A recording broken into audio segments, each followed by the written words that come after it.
पत्रकारिता के इतने वर्षों में कई तरह के उतार चढ़ाव देखे, कई तरह की घटनाएं देखी, दिल को झंझोर करने वाली घटनाएं भी अपनी आंखों से देखी। इतने वर्षों तक पत्रकारिता करने के दौरान कई बड़े बड़े हादसे देखे, दिल को दहलाने वाले हादसे देखे। रात के अंधेरे में कई सड़क हादसे में कई लाशें बिछ गई चित्तौड़गढ़ जिले में, उन लाशों को भी देखा। कई मंजर देखे। चाइना की यात्रा के दौरान जहां पुत्र अध्ययनरत है, वहां काफी ऊंचाई पर जब आकाश में विमान था चल उड़ रहा था, उस समय मौसम काफी अधिक खराब था और पायलट ने घोषणा कर दी थी कि मौसम बहुत बिगड़ा हुआ है, कुछ भी हो सकता है। वह दिन भी आज याद है, यानी कि काफी कुछ जिंदगी में याद है। कई बार जिंदगी में अपने जो परिचित हैं, दोस्त हैं, मित्र हैं, अन्य लोग हैं, उनको पिता की जाते हुए देखा, उनके पिता का निधन जाते हुए देखा। उस समय मन में सोचता था मैं कि पिता का चले जाना कुछ दिनों बाद ऐसे लोगों के लिए सब कुछ सामान्य हो जाएगा, लेकिन अपने पिताश्री के निधन के बाद महसूस किया कि जब परिवार का मजबूत आधार स्तंभ दो होते हैं, मेरी नजर में, मेरी व्यक्तिगत राय में, माता और पिता, यदि उनमें से कोई भी मजबूत आधार स्तंभ चला जाता है तो जो दुख होता है वह परिवार के सदस्य ही महसूस कर पाते हैं। काफी दुख दर्द इंसान भूल जाता है, काफी बातें भूल जाता है, लेकिन जब परिवार का मजबूत आधार स्तंभ होता है तो चाहे 12 दिन निकल जाए, चाहे 12 महीने, चाहे 12 वर्ष, नहीं भूल पाते हैं। रह रहकर उनकी यादें आते हैं, उनके साथ बिताए गए दिन आते हैं। सोचते हैं हम लोग कि परिवार के जो मुखिया हैं, यानी कि आधार स्तंभ है, उन्होंने कितनी मुश्किल से हमें बड़ा किया होगा, हमें पढ़ाई की, सब कुछ दिखाया, सब रास्ता दिखाया, सब कुछ किया। वह स्वयं भूखे रहे होंगे, लेकिन हमारा पेट पढ़ने के लिए, हम जब शिक्षा ग्रहण करते थे तो उस समय किस तरह की उन्होंने जिंदगी सही होगी कि अपने बच्चों को शिक्षा दें, बड़ा बनाएं, ताकि कल वह अपने बेटों के कारण भी उनकी पहचान बन सके। लेकिन ऐसा कभी नहीं होता है। बेटे की पहचान बनती है किसी की भी तो अपने पिता के कारण बनती है। तो ये महसूस हुआ इस जिंदगी में कि मजबूत आधार स्तंभ चला जाता है तो आखिरकार क्या होता है।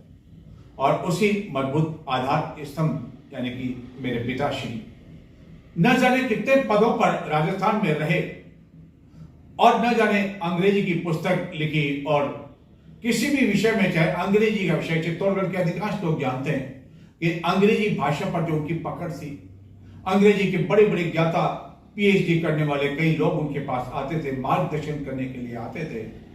यहां तक कि संत दिग्विजय महाराज ने, जिन्हें कोई नहीं जानता, सबको, हर सबको जानता है, लगभग 2 साल तक वह उनके यानी कि मेरे आवास पर आए और उनसे अंग्रेजी की शिक्षा ग्रहण की। मेरे पिताश्री ने उनसे कहा था कि आप तो इतने बड़े संत हैं, आपकी पूरे देश और विदेश में पहचान है, मैं आपके यहाँ आ जाऊंगा, आप मेरे यहाँ ट्यूशन के लिए आए, शिक्षा ग्रहण के लिए आए, ये मुझे अच्छा नहीं लगता है। संत का जवाब था कि शिक्षा मुझे ग्रहण करनी है तो मैं आपके यहाँ आऊंगा, आज से आप मेरे गुरु हैं तो मैं आपके यहाँ आऊंगा, न कि शिष्य जो है गुरु उनके यहाँ आएगा। इस तरह उन्होंने 2 वर्ष तक शिक्षा ग्रहण की। और आज भी कई बार वो अपने प्रवचन में कहते हैं कि अंग्रेजी की शिक्षा यदि उन्होंने ग्रहण की है, सीखी है, तो वह पूर्व जिला शिक्षा अधिकारी धैर्य कुमार ठक्कर से सीखी है। उनके बारे में मुझे कुछ अधिक कहने की आवश्यकता नहीं, पूरा चित्तौड़गढ़ जानता है। जिस तरह लोगों की आंखों से आंसू निकले, वह बताता है कि किस तरह लोग आज इतने वर्षों बाद भी उन्हें याद करते हैं। जिला शिक्षा अधिकारी के पद पर जब आते हैं, कितने ही अध्यापकों के ट्रांसफर उन्होंने कुछ देर में ही कर दिया, जबकि उस समय बहुत पावर हुआ करते थे। हालांकि आजकल पावर नेताओं के पास चले गए हैं और नेता देखते हैं कि ये कौन सी पार्टी का अपना समर्थक है या नहीं।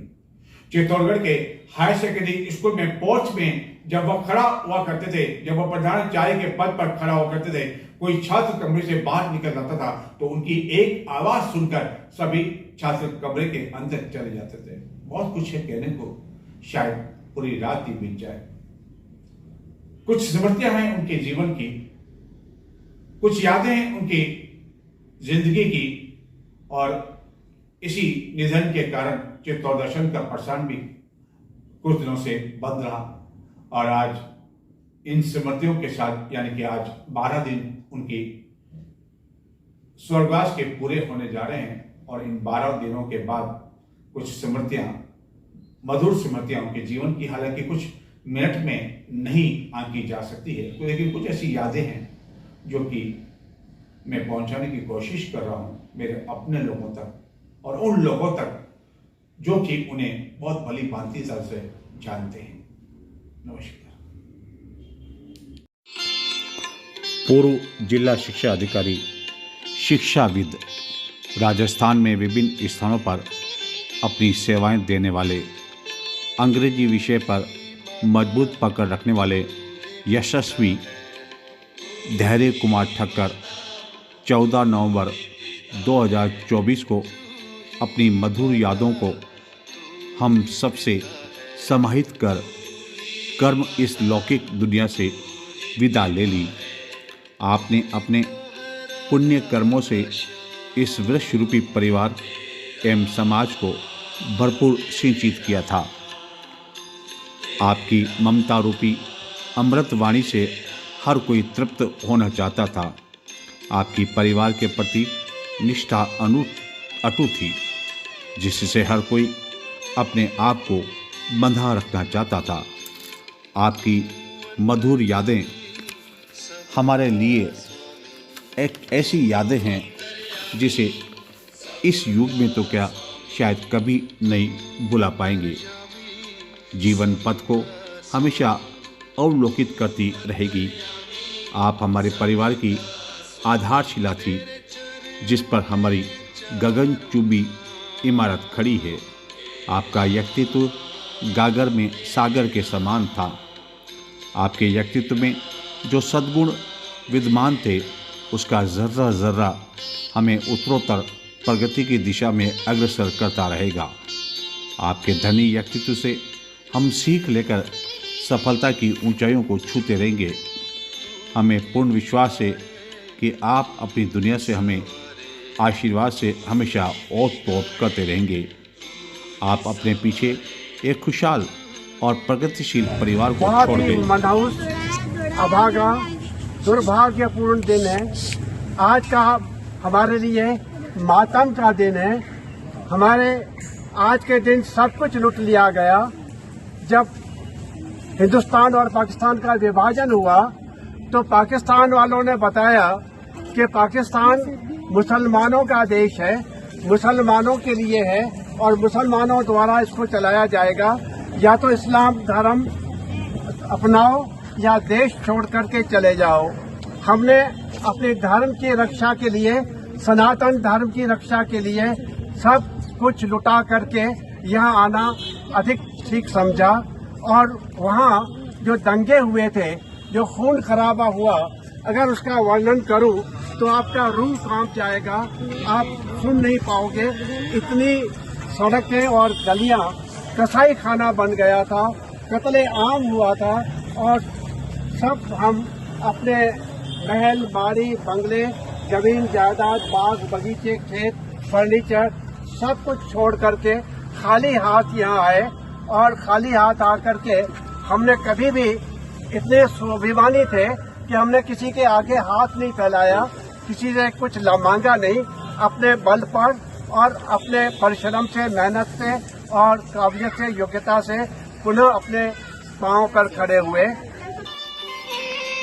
90 वर्ष की उम्र में जब आपने 7 सितंबर 2024 को अहमदाबाद के एक प्रमुख चिकित्सालय में घुटना प्रत्यारोपण करवाया और आप स्वस्थ होने लगे, तो हमें उम्मीद की किरण बंधी कि आप कुछ वर्षों तक और शतायु पार होंगे और हमारे परिवार के साथ एक मजबूत आधार स्तंभ के रूप में खड़े रहेंगे।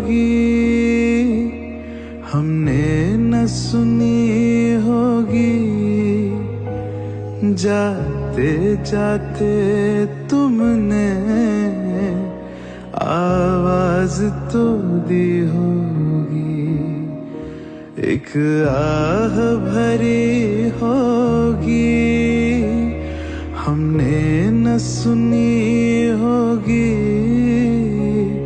जाते जाते तुमने आवाज तो दी होगी हर वक्त।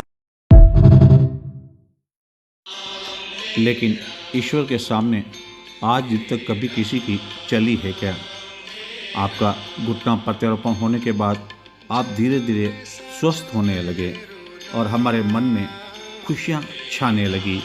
मन हिलोरे लेने लगे कि कुछ वर्षों तक आप हमारा साथ मजबूती के साथ खड़े रहेंगे। लेकिन घुटना प्रत्यारोपण के बाद कई साइड इफ़ेक्ट होने लगे और आखिरकार 14 नवंबर को आप देवलोक गमन हो गए। लेकिन हमें आपके स्नेह आशीर्वाद से कोई भी वंचित नहीं कर सकता है। शिक्षकों एवं अन्य के प्रति आपका जो स्नेह एवं कर्म था वह सभी ने 17 नवंबर 2024 को उठावना एवं श्रद्धांजलि सभा के दौरान देखा कि किस तरह लोगों की आंखें नम थी। इस तरह की भावनाएं हर किसी के प्रति देखने को नहीं मिला करती है। आपके श्री चरणों में शत शत नमन न केवल हमारा है बल्कि उन सभी का है जो आपके साथ आपके बारे में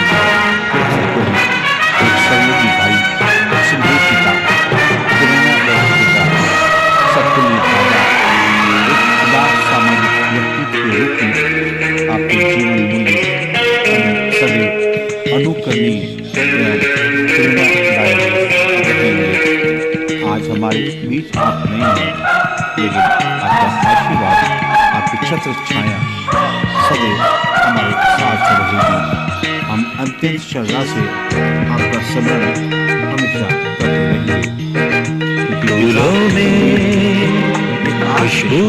परिवार की हिम्मत और विश्वास बाहर से सख्त अंदर से नरम, उसके दिल में जन्मों के साथ पिता हम साथ जन्मों के साथ हम साथ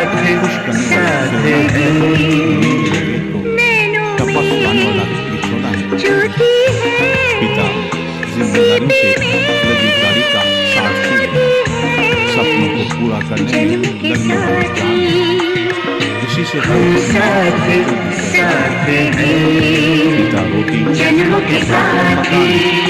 पिता नन्ही से बड़ा साथ तो माँ की जिंदगी और खिलाफ पिता है सारे सपने पिता है तो बाजार के सारे खिलौने पिता जागीर है, पिता जागीर है जिसके पास है जैसे हंसों के संग हंसिनी, जैसे चंदा में है चांदनी। पिता हमेशा हमारे साथ है, लेकिन ये ईश्वर है, इसने सभी तारीफ कर रखी है। हम साथ हैं जन्मों के साथी, जब साथ हम साथ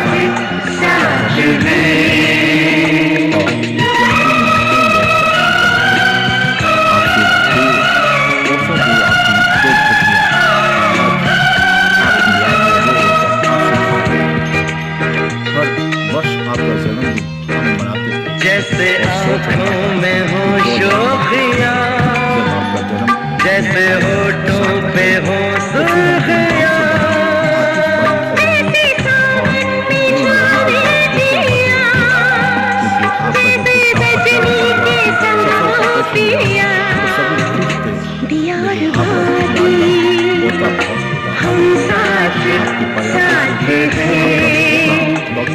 कि जो शरणार्थी इंडिया से इंडिया आए पाकिस्तान से, उनको किले पर ठहराया गया और सब लोग किले पर रहते थे। तो एक बार मैं कुछ खाना बना करके सिंधी परिवारों के लिए खाना देने के लिए गया, लेकिन उन्होंने लेने से मना कर दिया कि हम मुफ्त का और भीख का खाना नहीं खाएंगे, हमें कुछ काम बताओ तो हम काम करके खाना ग्रहण करेंगे।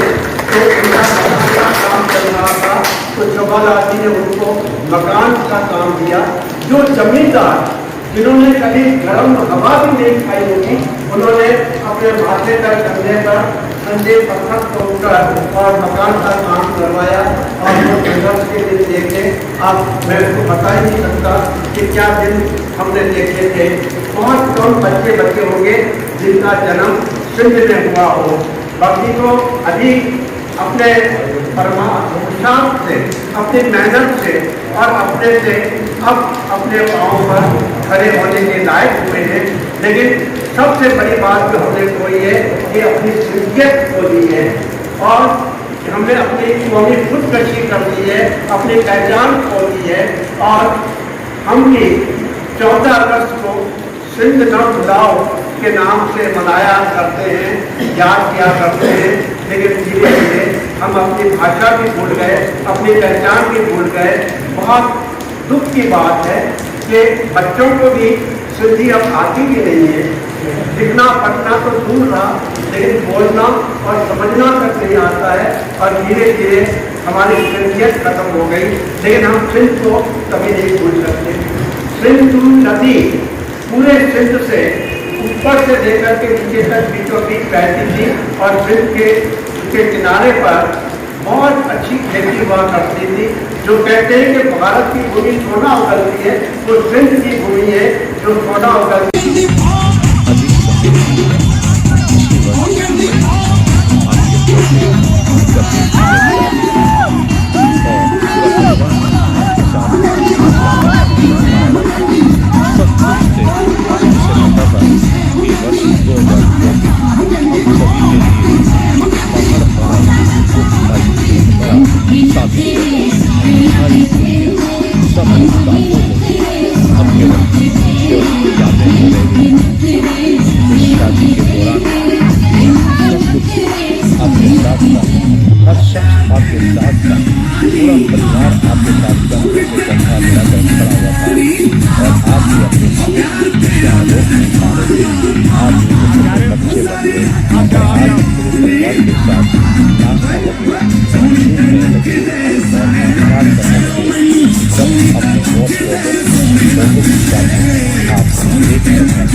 हर कोई याद करेगा।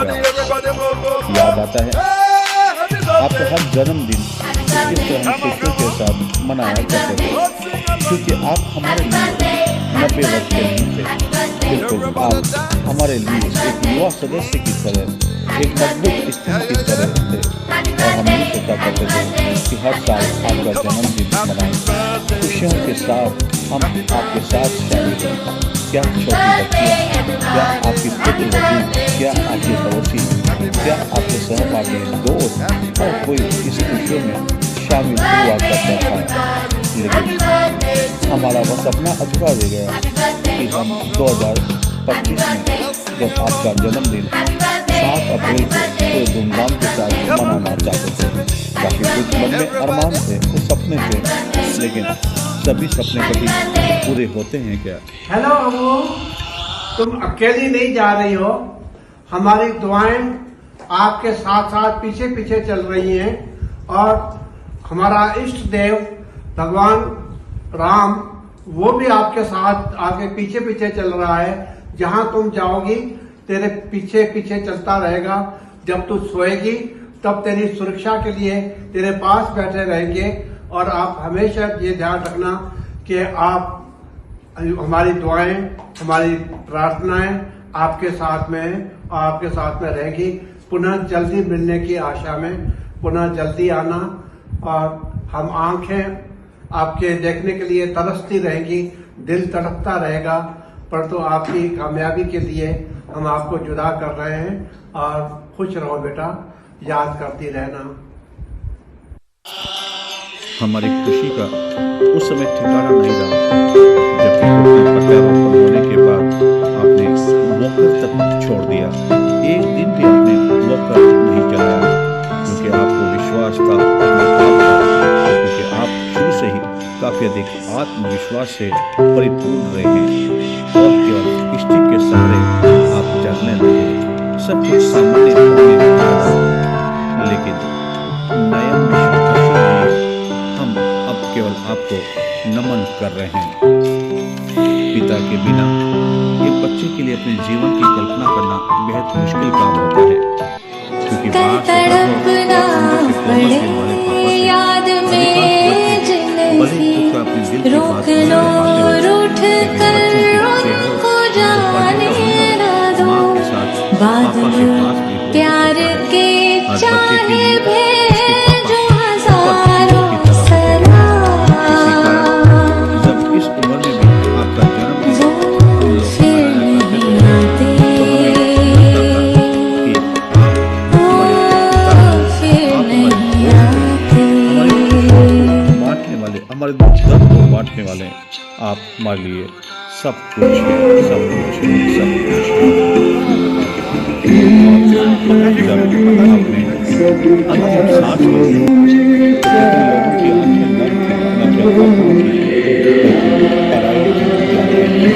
नम कई लोगों से हमें सवाल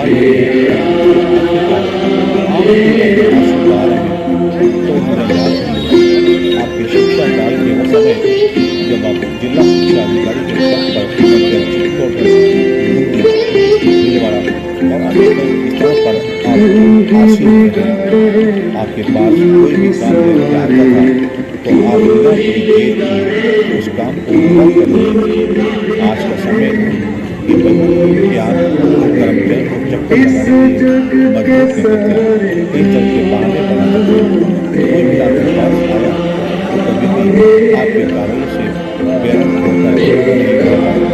एक जिसके कारण आज आपको हर कोई याद करता है। पूरे की संभावना बल्कि राजस्थान में आप जहाँ जहाँ रहे वहाँ से कई तरह के शोक संवेदना पत्र हमें अब तक प्राप्त हो रहे हैं। आज आप हमारे बीच गए 12 दिन हो गए, 12 दिन के बाद सन्नाटा है। ऐसा लगता है कि घर तू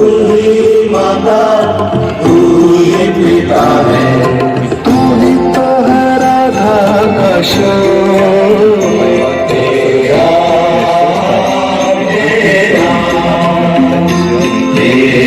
कोई कमी नहीं रखें, लेकिन आपने तो कुछ दिन तक ही हमें ये और आपने विदाई ऐसी ली कभी भुलाई नहीं जा सकती।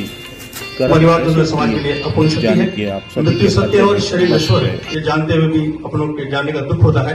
दुख के इन क्षणों में परम पिता परमात्मा से मैं प्रार्थना करता हूँ कि दिवंगत पवित्र आत्मा को अपने शिक्षणों में स्थान प्रदान करें। इस कठिन समय में आपको और आपके परिवारजनों को इस वज्रपात को सहन करने की शक्ति और सामर्थ्य प्रदान करें। चंद्रभान सिन्हा का विधायक विधानसभा क्षेत्र चित्तौड़। हमारे सांसद महोदय सीपी जोशी साहब ने भी जो है अपना शोक संदेश भेजा है। श्रीमान प्रोफेसर एस के ठक्कर, श्रीमान रमेश ठक्कर, श्रीमान नरेश जी, श्रीमान परेश जी ठक्कर, श्रीमान नीलेश जी ठक्कर, समस्त ठक्कर परिवार। यह समाचार सुनकर अत्यंत दुख हुआ कि श्रीमान प्रोफेसर एस के ठक्कर, श्रीमान रमेश जी ठक्कर, श्रीमान नरेश जी ठक्कर, श्रीमान परेश जी ठक्कर, श्रीमान नीलेश जी ठक्कर के पूज्य पिताजी श्री देरकमाई ठक्कर का आकस्मिक देवलोकन गमन हुआ है। यह परिवार समाज के लिए ऐसी क्षति जिसकी पूर्ति असंभव है। मैं इस दुख की घड़ी में परमेश्वर से प्रार्थना करता हूँ कि दिवंगत आत्मा को अपने शिक्षणों में स्थान प्रदान करें तथा परिवारजनों को इस कठोर वज्रपात को सहन करने की शक्ति दे। सीपी जोशी, सांसद चित्तौड़। हमारे आदरणीय भाई साहब श्री चंद्र कृपलानी जी विधायक निम्बाला ने भी उन्होंने भी जो है अपना शोक संदेश भेजा है। उन्होंने भी जो है दुख व्यक्त करते कहा है कि मुझे समाज सेवी श्रीमान देरकमाई ठक्कर साहब सेवानिवृत्त जिला शिक्षा अधिकारी के देवासन के दुखद खबर सुनकर मेरे मन को बड़ा दुख हुआ। आदरणीय श्रीमान देरकमाई जी धर्मनिष्ठ समाज सेवी परिवार है, समाज के लिए प्रेरणापूर्ण थे। उनके निधन से परिवार ने समाज को जो क्षति हुई है उसकी पूर्ति होना असंभव है। ईश्वर से प्रार्थना की दिवंगत आत्मा को चिर शांति प्रदान करें तथा परिवार को ऐसे दुख सहन करने की शक्ति प्रदान करें। मैं दिवंगत आत्मा को हार्दिक श्रद्धांजलि अर्पित करता हूँ। श्री चंद्र कृपलानी विधायक निम्बाला विधानसभा क्षेत्र। अर्जुनानी जिंगर विधायक कपासन ने भी अपना गहरा दुख व्यक्त करते हुए जो है दिवंगत आत्मा के लिए शांति की कामना की।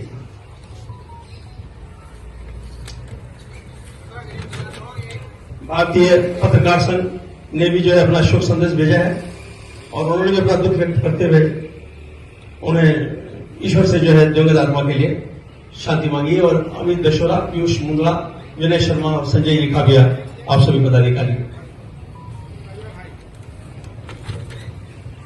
शिवांश बैडमिंटन एकेडमी ने भी जो है अपना शोक संदेश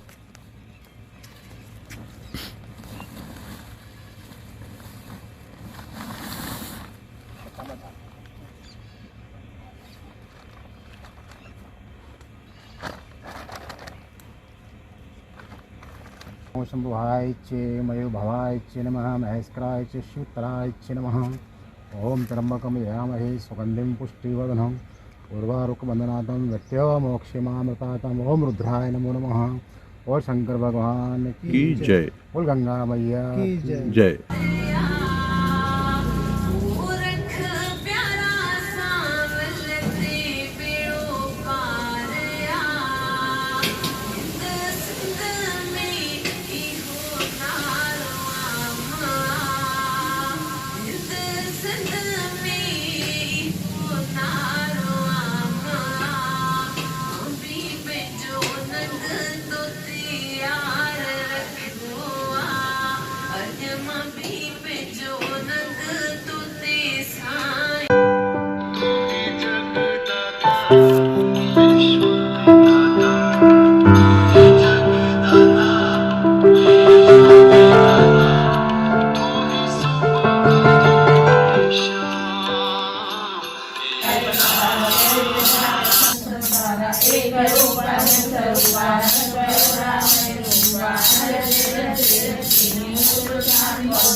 આવ્યો આપ પાસે ચરણમાં અપનાવજો પરમાત્માએ આત્મા જે જીવ આવ્યો આપ પાસે શરણમાં અપનાવજો